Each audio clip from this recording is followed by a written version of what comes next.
Okay, this is part two. This is going to be my sister Fatima's story, and she had a wild roller coaster story. So she was born.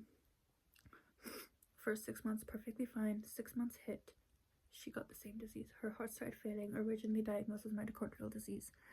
My parents were devastated. They were like, one child, we've already been through so much. And now our second child. Now Fatima, I was born in 2009. Fatima was born in 2011. Yes, I got my transplant in 2009. Fatima didn't get hers until a year later. We'll get into that now. So she was born, she had the same disease, mitochondrial, left side affected, you know, had to change the whole heart. She had the pipes around. She had more complications than me. I was a really smooth baby, alhamdulillah, after transplant, and through the waiting list from the 2 months I was really smooth. Fatima unfortunately had to wait 1 full year. No. How long did she have to wait? She had to wait. Well, she had to wait in hospital for a year, but not all because of transplant. Part of it was something else, and then part of it was something else. The first part was transplant, and then the other part was another bit that I'll get to. So she was a really complicated baby during her waiting list and after her transplant. During her transplant, she doing her waiting list, I think, I'm so sorry if I'm going to be spreading wrong information about her, but I'm pretty sure lots of clots started, like a lot of clots started like clotting together in her pipes, and that actually caused her to have a stroke fully on her right side. Her right side was fully paralyzed for a really long time. Not paralyzed, that's a really strong word. Just they had a really strong stroke, not paralyzed, but really strong stroke. And for a long time she couldn't move her arm and her leg, and they said that she was going to be really behind. She's going to be disabled. She's gonna perhaps might even be brain dead. They keep saying brain dead. What is their obsession with brain dead? But yeah, you know, the same thing. For her, they didn't say that she wasn't gonna survive, which is ironic, but you know, it is what it is. And she unfortunately grew with a stroke, and a stroke is really hard to deal with, especially when you're in you know, an area where you can't move, you can't have any physiotherapy, you've got pipes attached to you 24/7, you know, feeding tubes, her something wrong with her stomach too, so a lot of stuff. So, you know, she was a very tough one, a very tough baby. And alhamdulillah, they found a donor for her, and my parents were really happy, and I was really happy too, even though I was like 4 years old. But you know, I kind of understood what was going on. Wait, 9, 10, 11, 12. 3 years old. She was born 2011. Guys, we'll talk about maths later. Anyways, yeah, so she was really tough as a kid. You know, she went through everything. She never complained. She was a little baby with all these pipes in, all these injections going in her, coming out of her, and she cried a lot, but she always complained. She always never complained, sorry. And yeah, she was just a really strong baby, way stronger than me. Like, I don't say this enough to her, and I'm not going to say this to her face, but she's really strong, stronger than I could ever be. So I'm really proud of you, Fatima.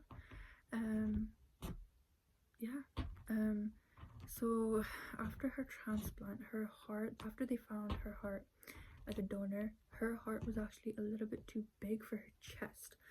So what they had to do is they had to put the heart in, and they had to leave her chest open for 2 weeks. 2 weeks. And my mom and dad, they saw her heart pumping in her chest while her chest was still open. And I was like, "Whoa, how did you see that?" I don't know where I was. And this was, again, we were in Ireland, and we had to come back and forth for appointments. And I keep asking Baba why we just didn't move here when I was, when I got the transplant, and he was like, "I don't actually know." And then after Fatima, we officially moved here because Fatima just had way too many appointments, and it was just costing us too much.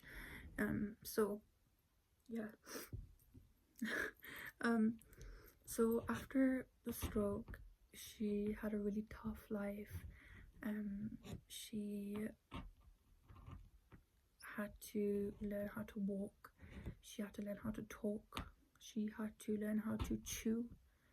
I remember she was about 7, 8 years old. I was gonna say 6, 7, but I'm not gonna say that. She was about 7, 8 years old, and we had to sit in front of her, and we had to go, "Okay, now take the food, put it to your right side, chew it 3 times. Okay, now bring it back to the middle, put it to the left side, chew it 3 times. Okay, now repeat that process 3 more times, and then put it in the middle and swallow it."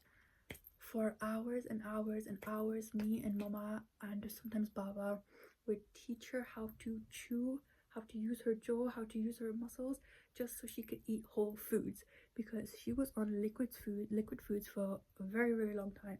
And she would cry, and Mama would get annoyed because she'd be like, obviously it's really frustrating to deal with something like this, so it was very natural for Mama to get a bit angry. It's not common sense, but obviously she was a totally different child, so we all had to compromise with one another, and we had to learn how we had to take her to speech therapy for her to be fluent in English and in Urdu. Alhamdulillah, now she is fluent in both. She's a little too fluent in both, but I'd rather have her really fluent than not fluent. We had to take her to speech therapy. We had to take her to physiotherapy, learn how to walk, learn how to use her right hand, various splints for her hand and for her leg. Alhamdulillah, there was a time where she would come home from school every single day with a new bruise, with a new cut, with a new fall, because she tried to run and she would fall.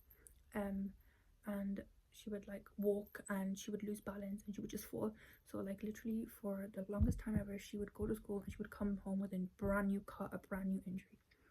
And sometimes Mama would not even send her to school just to avoid her getting injured, which is very safe, whereas very, very, very, very fair. So for the longest time that happened, and because of her stroke, her right side is actually 2 centimeters shorter than her left side, so she kind of wobbles when she walks like a penguin. She kind of does that little, I don't know how you explain this, but she does that. She's definitely gotten a lot better over time, and with consistency. She wears her splint to school all day, and she takes it off at night. Her hand splint, she also does the same. She's getting better at using her hand too. It is definitely not like her left hand, definitely not like a normal person's hand. She definitely needs help, but she's getting better, and better is better. She's getting better because she can grab things, she can use her right hand. Before she couldn't even open her right hand, but now she can open it, she can move it. She's warming up her muscles, all that kind of stuff. Her legs, now she's running, she's beating me in races, which I don't know how that happened, but she's doing that. So alhamdulillah, she's 12. No, she's not. Is she 13? Oh my gosh, she's 14. Whoa, I remember her being 10. Why has she all of a sudden turned 14? Oh my gosh, she's turning 15 this January. No, not January, August. Okay. I remember her being 3, but okay. So yeah, she's alhamdulillah, mashallah, 14, nearly turning 15. May Allah give her a long life, healthy, religious. So yeah, she's gone through a lot. She's been through a lot. She's really, she's tested all the limits, and her eczema from a young age, from since she started transplant to about maybe 2 years ago, about in year 10, When I was in year 10, she was in year 9. No, she was not. She was in year 8. No, she was not. She was in year 7. Oh god, I'm so bad at this. She was like year 8, year 7.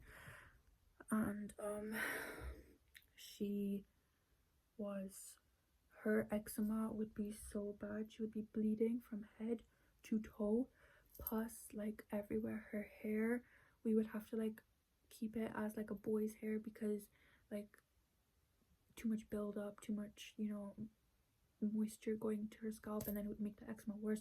On hot days, it was the end for her. It was the end for her. It barely was hot in England, but when it was, those rare occasions, her skin all red and all broken and cuts everywhere. Like, I felt so sorry for her. I was in pain when I looked at her. She would be wrapped like a mummy, I'm not even joking, with these white bandages with cream on. And I'm not even joking, sometimes my obviously parents just want their kids to be happy and their kids to be healthy and their kids to be, you know, fine. So obviously they're gonna try stuff on like her. So they got like this balm like from Pakistan, and you know, this moisturizing balm, and like, you know, other people just kind of, oh, use this, use that, use this, use that. And she was kind of, and for the dermatologist too, she was kind of like everyone's little test experiment, to be honest. And you know, dumb, you know, how people just, how Muslims, they, you know, especially Pakistanis, Indians, Bangladeshis, they're like, oh, dum karo, iske upar dum karo, Allah ki nazar lag gayi iske upar, like be quiet. The amount of stuff that we had to hear for both me and Fatima saying, oh, tum dono ko nazar lagi kisi ki, like to my parents they would say, oh, someone's evil eye has gone on you, that's why your kids are all like,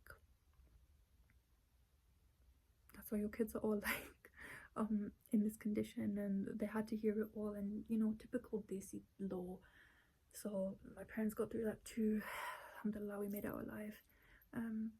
But yeah, she was a really tough kid, like always smiling, always happy. You know, she would be covered in bandages and she'd be like, I want to go play outside. And yeah, I would bully her a lot, and I still do. But yeah, I always looked up to her because she was so strong. I could never be that strong personally. Like, I don't think I can. But yeah, so mashallah, may Allah always keep her this way. And yeah, she's really behind in studies too because of her brain. If you know Hadrian's School, a lot of people suggested to go there because, you know, she was disabled. But my mom refused because my mom was like, no, she has potential.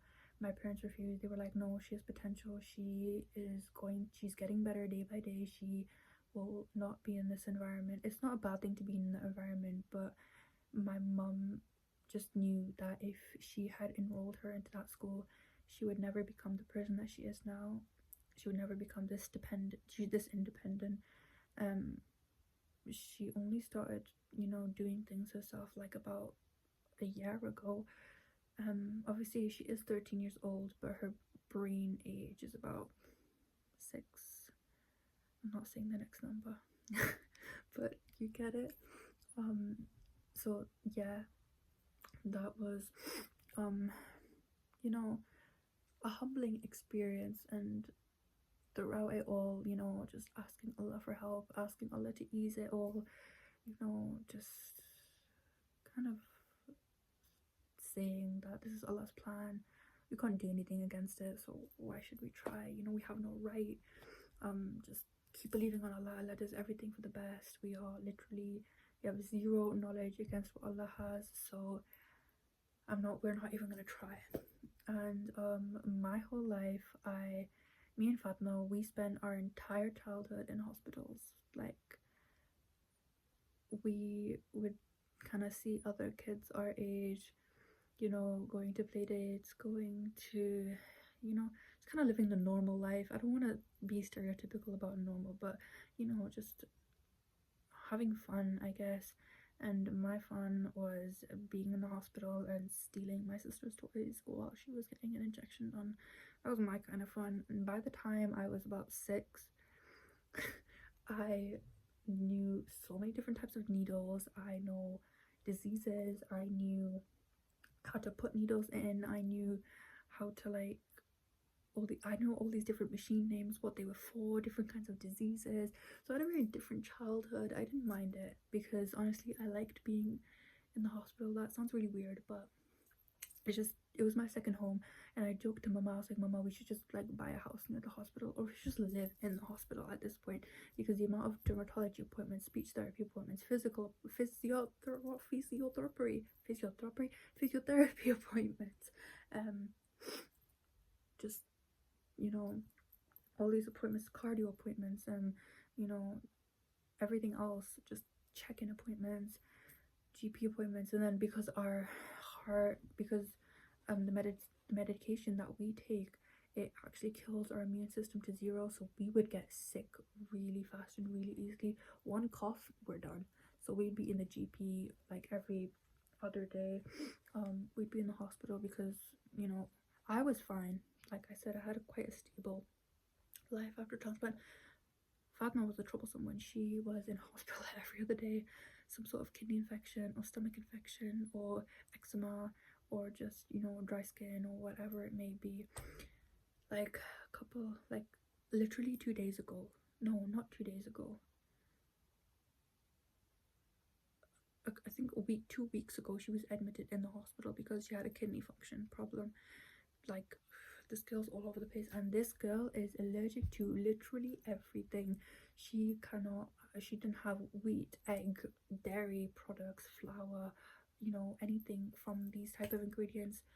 A little, like, once my mom was whisking up eggs and to like eat, and my sister was on the counter and she started playing with them, and I don't know how, but my mom didn't notice, and she kind of like, just, she was a kid, so she smeared it all over her face, and her eye got swollen, her eye shut down. I had the same problem too. My throat would close up with like egg yolks. So yeah, she couldn't eat anything, so her diet was very limited, and then she had to go on nutritional like milks and powdered milks because she couldn't have like real, like actual milk. We can't have live stuff too, so live vaccinations. We can't have yeah, we can't have ibuprofen either, which is weird, but you know, you can't do that. So yeah, you can see she had a very troublesome, exciting life, if you may call it. And still to this day, she has something going on. She's in the hospital every other day. I don't know why. Definitely getting better though. Hospital trips are cutting down to just annual appointments now. And just monthly, weekly checkups, whatever. So that's a plus point for that. And this is also another inspirational video, story video, just to kind of show that, you know, a little kid, my sister's been through so much, and just, someone's awake.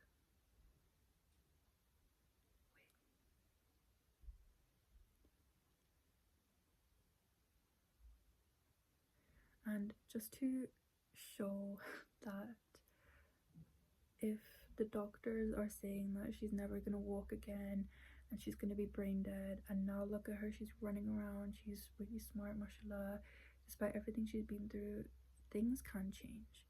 Like, put in the hard work, put in the effort.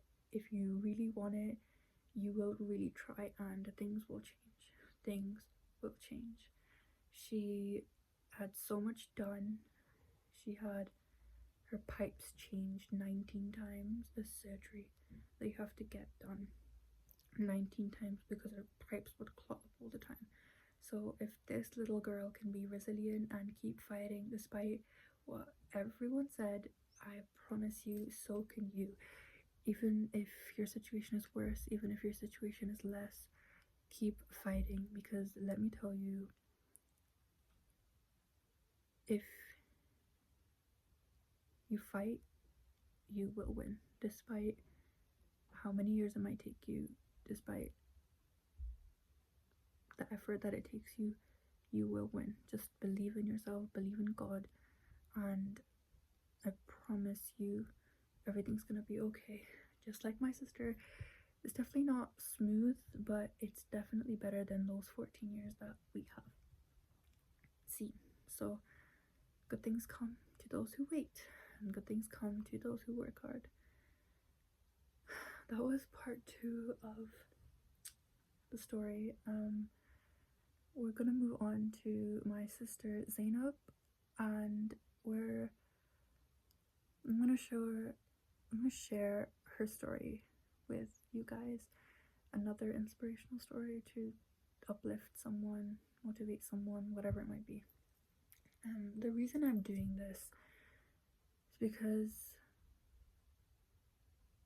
I only have one life. There's no reason not to take a risk. Nothing's perfect. I'm literally in my room, literally filming this at like 10:30, and I'm just gonna post it because you never know who it might reach. You never know, there might be someone dying inside and this reaches them and they feel alive again. So I'm just gonna take every single risk. I'm not a person to take risks, to be honest, but I'm gonna do it today because it's the first Jummah of Ramadan and something in me just wants to do it, so I'm gonna do it. So this is part 2, and go ahead to part 3 now. Bye.